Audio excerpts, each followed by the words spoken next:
Beyond Reason Radio.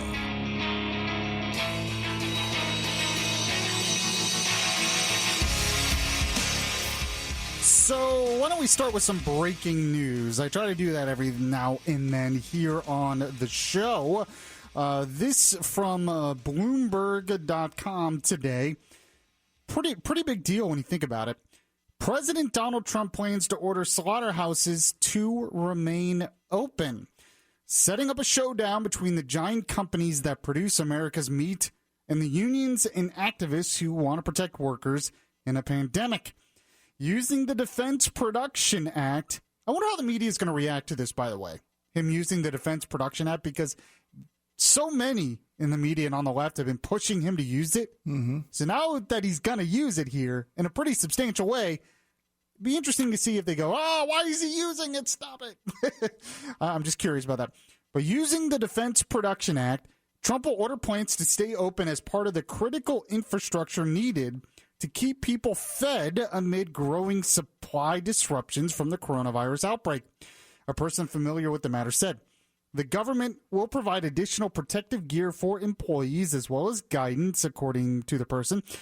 The move would come just days after Tyson Foods, Inc., the biggest U.S. meat processor, ran paid ads in national newspapers stating that the food supply chain was broken.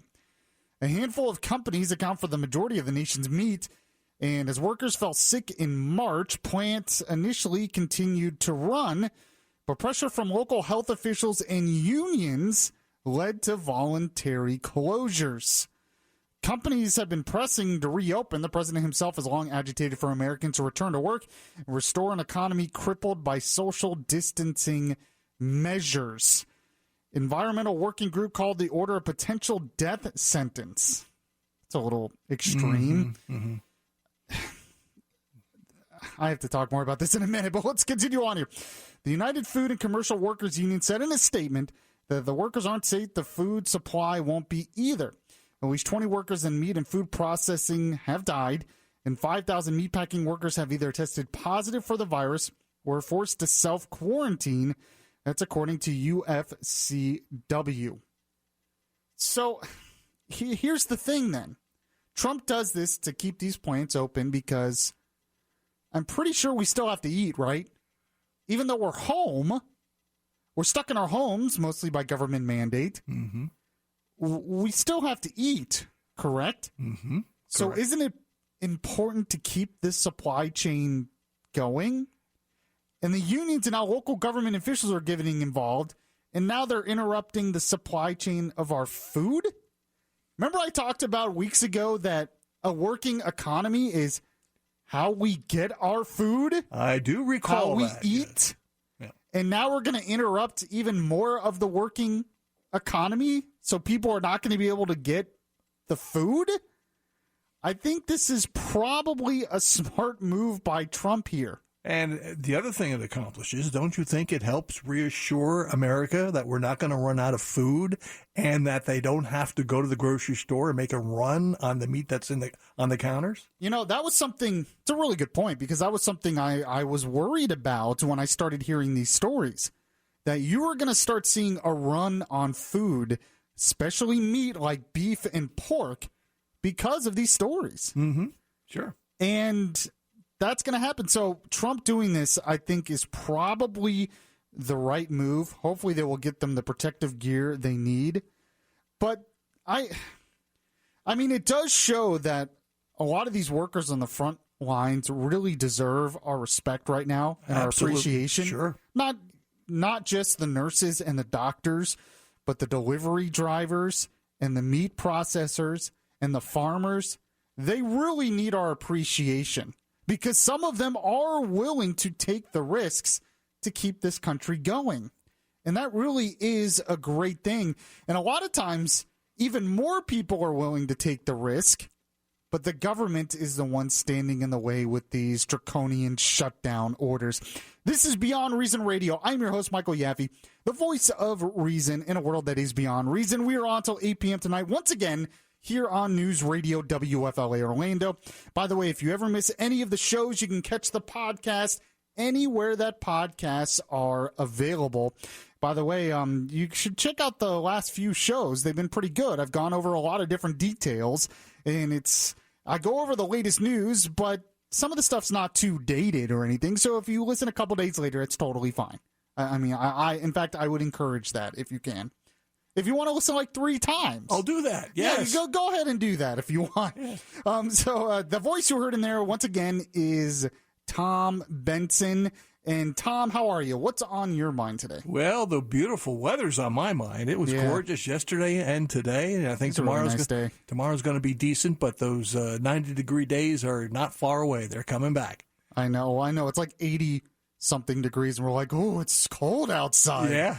That's what it's like in Florida. But that's a good, in some sense, it's good that it's going to get warmer because that apparently kills the virus. That's what they say. It seems like more and more local officials, especially here in the state of Florida, are starting to open the parks and the beaches and other things, other outdoor activity, and that is so necessary right now.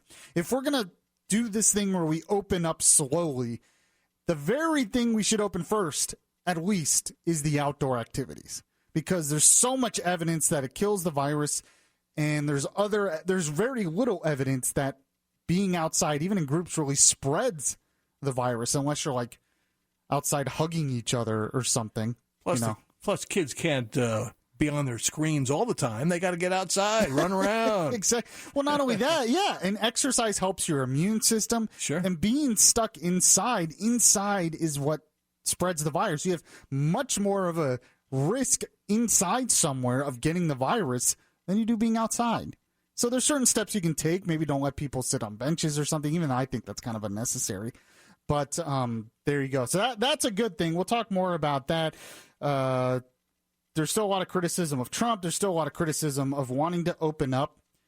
But the one thing I did want to start with first today is there's a lot of talk about how this has exposed our dependence on China for too many critical products, too many critical goods in our country today. And it's something I mentioned a little bit in the last show, but I want to go into a little more detail because I think it's incredibly important. I actually found an op-ed here from the American Enterprise Institute, and it talks about how here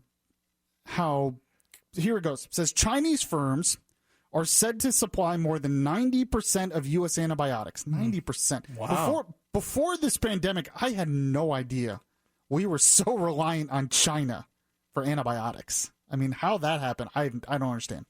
70% of medicine like Tylenol, acetaminophen, which is in Tylenol, and other pain relievers come from China. And almost half of the anticoagulant Herapin, which I actually don't know what that is. So I'm not smart enough to understand. I think it has to do with blood clotting. Oh, okay. Well, that's very important then. It says, are said to because we struggle even to gather information on this because of the opacity of the Chinese market and state-dominated record keeping. Some studies suggest up to 80% of the basic ingredients in U.S. drugs come from China. China is also the second largest exporter of biologics and the prime source of medical devices per the FDA. In some cases, it appears that India is a prime source of a key import, generics, for example, but that masks the fact that India sources up to 75% of its own pharma ingredients from China. So here's the question, and this is just, right now I'm just talking about prescription drugs and generic drugs, actually, and over-the-counter drugs, how we're reliant on China. But there are a lot of other products. We all know. We've all been in Walmart. We've all been in Target. We know exactly how much of this stuff is dependent on China. Our smartphones, a lot of the stuff that's in our smartphones is dependent on manufacturing in China. So the question really is then, okay, how do we get off our dependence on China? You can make an argument that Nixon and Kissinger did the wrong move back in the day by opening up trade with China. Back in 72, I believe it was? Yeah, I don't remember the exact date. Yeah. I think there is a strong argument to be made. The idea was if we traded with them, then maybe eventually they would want to embrace freedom. Yeah, right. They did embrace capitalism to an extent, but then the state used the money from capitalism to gain more control over a lot of other things. That sounds familiar. Yeah, exactly. Yeah. But it's really not been the greatest thing for the world, frankly. It's helped China a lot, but the rest of the world, maybe not so much. So I think there's an argument to be made there, which is why we probably shouldn't open too much up with Cuba. There's been arguments that, we should do the same thing with Cuba. All that does is prop up these dictators. They use the money that they get from the trade, prop them up, and control more of their people and get rid of more of their rights. So, but the fact is, it's already open. The fact is, it happened. You can't put the genie back in the bottle right away. So what do we do? And this goes back to something I mentioned last week from a piece by James Carafano in FoxNews.com. And I want to mention this again because I think it's really important if we're going to move forward with trade. It says here, make it easier to be made in America. It says, rather than say folks can't do business in China, Washington ought to be more introspective and ask, why is it so off-putting to do business here? And to me, this is incredibly important because let's say we block all trade with China. People think, okay, we'll make things in the U.S. again.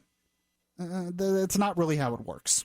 We trade with a lot of other countries over there as well. Mm-hmm. So if we move away from China, we're going to go to Taiwan, we're going to go to Vietnam, we're going to go to South Korea, we're going to go maybe more in Japan, a lot, maybe even India. So just because we stop trade with China doesn't mean it automatically comes to the U.S. So we need to start asking then, how can we make business more friendly here in the United States? This is why it was so important to pass the corporate income tax cuts in this country. The Democrats said it was a big mistake. Oh, it just helps big business and blah, blah, blah, blah, blah. But the reason why we did that is we wanted to be more competitive in the world market because we had one of the highest corporate income tax rates in the world. And there are so many things like that, I believe, in this country where we continue to make it harder and harder and harder to do business. Mm-hmm. So we make it harder and harder to do business, and then we wonder why we have to import so much stuff from overseas. And it's usually one side of the aisle that does that, but Republicans do this too, of course, in certain things. Why do we think it's a good thing to make it so hard to do business and think there's not going to be ramifications of that? The only reason we've really been able to get away with a lot of it is because of imports from other countries.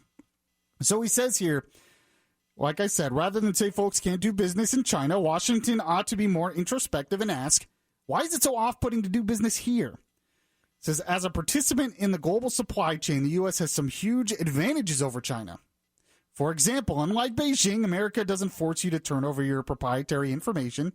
It doesn't rip off your designs and production processes. It doesn't spy on you or your workers. It actually respects the rule of law. So these are good things. It says every level of government, federal, state, and local ought to be asking, what can we do to make it easier to do business in America? I think this is a great point. And this shows why giving unions in this country too much power is a problem.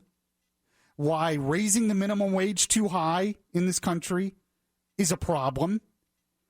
And on it goes, because there are ramifications to that. There are economic ramifications to that. And the only way we really get rid of it is by importing more products from overseas. And if we stop doing that with high tariffs and everything, you're just going to have less growth in this country then. It's not like, oh, well, we have to make it here, so we're just going to make it here. There could just be less productivity overall. I know Democrats don't want to believe that. And a lot of people on the left say, no, that's not a thing. It is a thing. It is, trust me. It says, want to hit Beijing where it hurts, rip up all the red tape in America that needlessly inhibits job creation and slows economic growth. For example, many fret that the U.S. no longer produces rare earths, materials used in everything from X-ray and MRI scanning systems to cell phones and television screens. Yet no one is working to repeal regulations that make mining these minerals in the U.S. near impossible. This is why I've been one of the people that actually has been for offshore oil drilling, even in Florida. You can put those offshore oil rigs so far away you barely see them. It won't ruin our beaches or whatever. And people say, no, ruin our environment. Okay, then we're going to have to import more oil, or we're going to have to do more fracking, and they want to ban that too. This stuff, you have to get it from somewhere. So don't complain that we're having to import all this stuff, while at the same time you're putting more red tape and more red tape and more red tape over our own economy. And the unions constantly want to do this. They constantly want to make it harder and harder to do business in this country. And then we ask, why are we so dependent on China for all this stuff? Well, there's your answer. As he said, there's a lot of benefits to doing business in the U.S. And I know we're not going to be able to pay our workers as low as they pay them in China. That's unrealistic. But we could make it somewhat easier and more competitive to do business in here, where they're willing to pay a little bit more to do it here because of all the benefits as well. But, I could be talking into the wind at this point on this one. I don't know. Because anytime you bring this up, you don't care about the worker and blah, blah, blah, blah, blah. We have a lot more to get to. We have to talk about Joe Biden later on in the show as well. Are his chances for re-election done? This is Beyond Reason Radio. I'm your host, Michael Yaffee. We will be right back. If you heart Beyond Reason Radio, listen to the Beyond Reason Radio podcast on iHeartRadio. Just download the iHeartRadio app and search Beyond Reason Radio.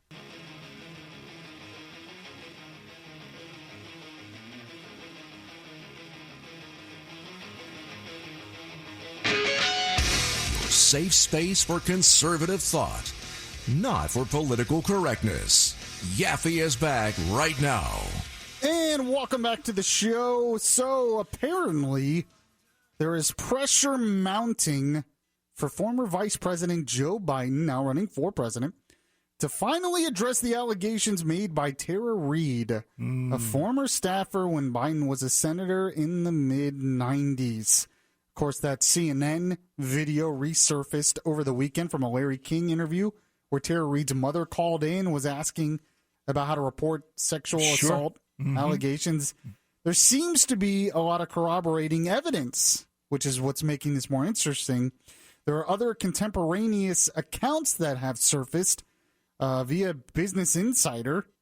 And as I mentioned, the CNN thing, that's another contemporaneous account. So right now, there seems to be more evidence that this was something that actually happened than what happened with Brett Kavanaugh and Christine Blasey Ford. So the question is, will this hurt Biden in the election?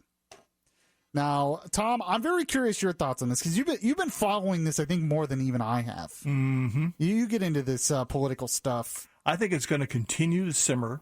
It's going to start to boil over. And I think I don't think it'll be on the ballot November 3rd. So now that's a change in your opinion. Originally, when we would talk about Biden, and there was speculation about Cuomo being on the ballot instead of Biden, you didn't really believe that. But now, because of this, you've kind of changed your mind. Well, this is a new development. Oh, yeah, it definitely is, no doubt. And you got to believe the woman, they say, so I do, until I hear otherwise. Well, what about another woman? Hillary Clinton came out today and endorsed Joe Biden. Why don't we play some of that just thrilling endorsement? Here it is. So I want to add my voice to the many who have endorsed you to be our president. Just think of what a difference it would make right now if we had a president who not only listened to the science, put facts over fiction, but brought us together, showed the kind of compassion and caring that we need from our president, and which Joe Biden has been exemplifying throughout his entire life. So there you go. Is that going to put Biden over the edge there, Tom Benson? Not going to change my vote. So here's my take on this. Most people on the right are focusing on the media hypocrisy here, because obviously if Joe Biden was a Republican, they would be all over this. There would be investigative reporting deep into Tara Reid, and we'd have full-page reports on every website about her background and how she was a victim and how this affected her and blah, blah, blah, blah, blah. And obviously that's not happening because Joe Biden's a Democrat. We all know this. I don't want to get too deep into the media hypocrisy because I'm just repeating what a lot of other people have said, and we all know this. I think this will hurt Biden. I'm not going to go as far as say he's not going to be in the race because too many people have endorsed him already. I just think it's too late to go back. They're just going to try to drag him over the finish line somehow. Yeah, I know. Literally trying to drag him because he. Seriously. There's memes floating around already comparing him to a Weekend at Bernie's. Yeah, exactly. Weekend at Biden's, I guess. So they're going to have to literally drag him across the finish line. So I think I think it will hurt Biden, though, for one reason. I'm not saying all these people are going to vote for Trump instead of Biden because of these allegations. But one thing that really hurt Hillary was in some of these states that she needed to win, she just didn't get the turnout. People were not energized to go out and vote for her. Even though Trump was the other candidate, they were not energized enough to vote for her. She won the popular vote, but that was because she won lots of votes in New York and L.A. and a couple other big cities. But in places she needed to win, she couldn't get the vote out. Biden has to get the vote out to beat Trump. Trump has an energetic voter base. So stuff like this hurts him. And I think he was already in trouble because of all the sleepy stuff. Because, I tweeted out a couple of days ago, every time I read a Trump tweet, I think he can't win. Then every time I watch a Joe Biden interview, I think Trump can't lose. Because it's true. But there is one problem here that Trump has. And this is one issue I had with Trump in the beginning. Trump is not going to be able to be the guy to go after Biden on this. Because Trump doesn't have the best history himself when it comes to women. Let's be frank. And this is a real big issue, I think, for our side. We've kind of lost the moral high ground on this issue. And that's a shame. And this is something I was worried about with Trump. There are a lot of moral high grounds that we just don't have anymore. And we've lost the moral high ground on this issue, unfortunately. So maybe other people are going to focus on this. But that's why a lot of Trump supporters are focusing on the media hypocrisy over the actual allegations, because they realize that there are some allegations against Trump as well that don't look so good. And I'm not talking about the pee grabbing tape, because he was obviously joking there. It's not a joke, I would say, but it was obviously a joke. But this is one of the issues with losing the moral high ground. And that's why I think they're going to try to cover this up the best they can, and they're going to try to drag Biden over the finish line. Just my take on this. We have much more to get to. Some more coronavirus stuff. And, let me just read a headline before we go to break here. That's kind of beyond reason. Why coronavirus mask wearing orders leave Black Americans facing a tough decision. It's always about racism in America. This is Beyond Reason Radio. I'm your host, Michael Yaffee. We will be right back. If you miss any of the show, you can download the Beyond Reason podcast on iTunes.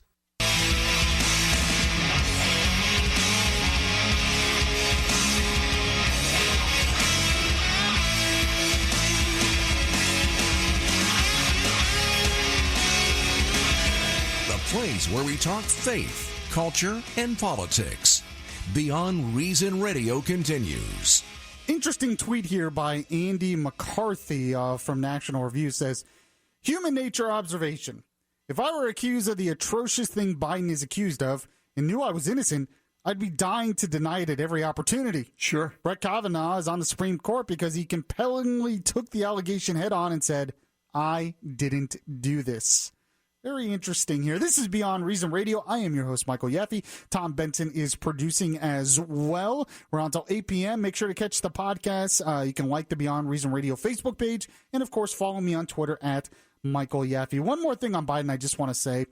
The only thing that kind of frustrates me about all of these issues is people are just not honest anymore. No, the right is going to believe the accuser in this situation, and the left's going to say she's lying. This is all to hurt Biden. And if Biden was a Republican, it would just switch sides. That's right. Just flip-flop from, the last time we went through this. And, this is actually a good observation, a good reason why we have innocent until proven guilty. Because imagine if the mob really had control of these things. Mm-hmm. This is why you don't want the mob controlling these things. Yeah. You want a court of law and evidence-based accusations and convictions based on innocence until proven guilty. It's exactly why. Individual rights. Because right now, what you believe is basically based on your political motivations. Unfortunately, that's the way it is. So just something I was thinking about. There's something Nancy Pelosi said on Sunday I have to get into. I know. Every time I play a Nancy Pelosi cut for Tom Benson, you cringe. I feel like I have to take a shower afterwards. Every time. She's a little like Biden, where it's a little bit harder for her to get out sentences. Way worse than even it was just a couple of years ago, I feel like. I mean, come on. It's time to get some... sometimes it's time to retire. I mean, it's not no criticism. It's just at some point you got to retire. It's just how human nature works. Somebody over the weekend said, "What happened to Nancy's face? Have you noticed any change? It's smoother. I don't know if it's Botox or what it is, but there's not a lot of wrinkles anymore." I'm sure it can't be plastic surgery because she hasn't been out of action that long. Could you imagine? If it was found out she had plastic surgery during this pandemic, when elective surgeries are supposed to be banned, can you imagine if they found that out? Yeah. That would be very interesting. But she was on with CNN's Jake Tapper on Sunday and criticized Trump, and I couldn't believe the criticism, and I can't believe that Jake Tapper didn't call her on it. But here's what she said. Well, there's one point of clarification I was wondering.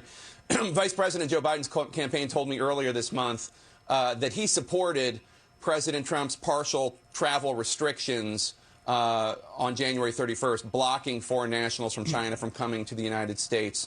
Do you agree that it was the right move by President Trump at the time? Well, let's go into the future, okay? Actually, tens of thousands of people were still allowed in from China. So it wasn't, as it is described, as this great moment. There were Americans coming back or green card holders coming back, but there were tens of thousands. So if you're going to shut the door because you have an evaluation of an epidemic, then shut the door. Huh? What's so amazing about this is, so she's basically agreeing with a full-scale travel ban. When at the time, they were saying that travel bans on people from China were... They wanted a no-ban ban. Yeah, they wanted a no-ban ban. You're racist for even suggesting the idea. Come on down to Chinatown. You were xenophobic. Yeah. Yeah, then she went to Chinatown and said, everything's fine here. Look, all the businesses are open. We're good. And now she's basically making the point that it really didn't even go far enough. Which the reason why you couldn't ban everyone from China entering the country is because some of them are American citizens. And green card holders, as she says, but a lot of them were American citizens. Could you imagine if Trump banned American citizens from entering the country? The Democrats would pounce on that. Of course they would. It's a perfect example of Trump can't win. Right. No matter what he does. And I'm surprised Jake Tapper didn't, well, I guess I'm not that surprised. Jake Tapper didn't call her on it. But, I mean, how much are we supposed to believe here? Obviously, the travel ban was a good thing. Just admit it. Trump was right. Even if you disagree with a lot of Trump's other stuff, just come out and say, look, Trump was right about this one thing, and it's great. She'll never do it. And they can't. They can't. It's crazy now. Because their constituents would jump all over them for agreeing with the president. Which is annoying. Even I, in the early parts of this, criticized some of what Trump was doing. Mm-hmm. I was willing to criticize some of what he was saying because he was wrong. But I'm also willing to say when he's right. Why can't Nancy Pelosi do that? Why is this so difficult? But Nancy Pelosi also in this interview said something else here that I find this is what I see all the time from Democrats on the left right now. This is what I hear all the time and see it on Twitter, that this is the main criticism of President Trump during this whole coronavirus pandemic. And here's what she said. But we just have to have a path to the future if and when we can open up. Testing, tracing, isolation, Okay. And when we're ready, we'll go out there. I mean, for one, that's not a plan. It's just you repeating talking point lines. Testing. Russia. Tracing. Well, how much testing? Because I've heard so many different... I always hear people on the left say, we need more testing. You test until November 3rd. Exactly right. Because I hear this. We need more testing. We need more diagnostic testing. And they compare us to other countries that have way less amount of cases than we do and way smaller populations. As I mentioned in the last show, Germany has done close to 3 million tests total. We've done close to 5 million tests total. We just have a much bigger population. It's tougher. And South Korea had something like 13,000 cases total. So, of course, testing in those parts of the world is a little bit easier. But to say testing is this whole panacea, okay, how much testing? I've heard different ones. Give me an exact number of time. And they say, well, we can't give you a number. It's not really how it works. And I have a feeling that this is just a way to delay this. I mean, there was an article that Drudge actually put out on his front page, drudgereport.com, and it talked about how we would need 8 times more testing than we have now to get out. And it's like, it's never going to be good enough. And then here's the headline. It's from Yahoo News. The coronavirus enemy remained invisible because the Trump administration didn't make the effort to see it. So they've focused on this one thing to really criticize Trump. Not to go after, they're not going to focus on any of the good. They just found this one thing testing and they're going to go after it. Okay, fine. There was some problems with testing. I will admit that. I think we do need more testing. But this article suggests, once again, it goes to the worst case scenario that in order for us to open, we need something like 20, let's see, it says, according to a Harvard study, the United States needs to be conducting 20 million tests per day to reopen the country. I mean, this is not even realistic. And that's one Harvard study. There was another Harvard study that I mentioned last week that said all we need is 500,000 tests a day. So which one is it? It just seems unrealistic. And I'm like, what is testing really going to solve here? They say, oh, we can do testing, so we can do contact tracing, so we can prevent the hotspots from blowing up. But the hotspots have already blown up. So I tend to agree with Alex Berenson, who's former New York Times reporter. He's a best-selling author as well. He's been on the front lines of this, getting a lot of attention on Twitter, of course. And he said one thing in an interview on the Fox News Rundown podcast that caught my attention. It's actually something I mentioned on the last show. Here it is. So I think the antibody testing matters. I think the infectious testing is an excuse to delay this, and I think putting this on widespread testing of live infection of people who are actually infected right now is meaningless. If people get sick, they can get tested. I mean, I'm not saying we shouldn't test people, but I'm saying that saying we need to be able to do 1 million tests a day before we can reopen is just an excuse not to reopen the country. I completely agree with that at this point. This idea that just having 1 million tests a day is really what's going to cause us to reopen. All we're going to do is find out there's more cases out there. This is already spread. Now, if we had that kind of testing in the beginning, before it spread, that would be different. But this thing is already spread and spread way more than we realized. There are certain people who know what this is doing to the economy, and they want to see the economy continue to suffer. Oh, man. Tom Benson's extra cynical in there, but I agree with you. I mean, look at this. And Alex mentions that if we're going to do testing, we need to do even more antibody testing, because that's really we're going to find out the number of people who have actually had this thing. Because look at this.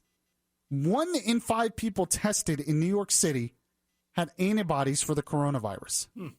1 in 5. 24.7% of people in New York City tested positive for coronavirus antibodies. That's stunning. Just a week ago, I was hearing from experts that, well, maybe 5 to 6% of people in New York had it. And then when they actually did testing of antibodies, 25% of them. And I think you're going to find this more and more places across the country. So if these people are getting antibodies testing, how is it that just regular testing is going to stop this? We're going to have massive contact tracing. I tend to agree with Alex this all seems like an attempt just to slow down opening up the country. We're finding out through the stats right now, the death rate for this is not as bad as we thought. The infection rate, because it's highly contagious, is very, very bad.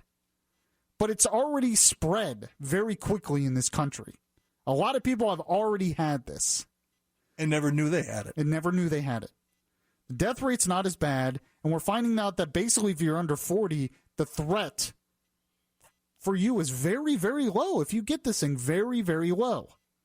So why can't we have a more strategic approach where certain areas react differently? We all can't be in New York City, and certain populations act and demographics act differently. 2 Sundays ago, the Boston Globe printed 16 pages of obits. This past Sunday, they printed 21 pages of obits. Mm-hmm. The Department of Health for the Commonwealth of Massachusetts came out with a stat over the weekend. The average age of people who are supposedly have been attributed death to the virus was 82. I mean, that's a stunning statistic there. And that shows you that we're finding out, we didn't know all this in the beginning, okay? So it's understandable how we reacted someone in the beginning, but we're finding out more information now, and we should react to that information. Well, I don't understand why we're not doing that. And I think a lot of it's just politics, frankly. We'll continue this conversation in just a moment and much more in this edition of Beyond Reason Radio.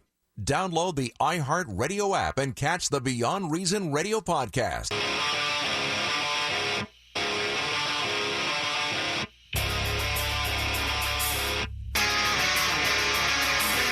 The voice of reason in a world that is beyond reason is back now. I want to read a line real quick from an opinion piece in the New York Post by Carol Markowitz that really sums up a lot of this. It says, there are pro-life concerns on both sides. The pause has meant people are skipping cancer screenings. The lines at food pantries are scarily long. These costs are very real, and they have to be tallied.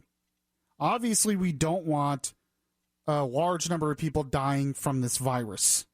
And there's ways we can be strategic to prevent that from happening. I've never been one who said we shouldn't do anything at all.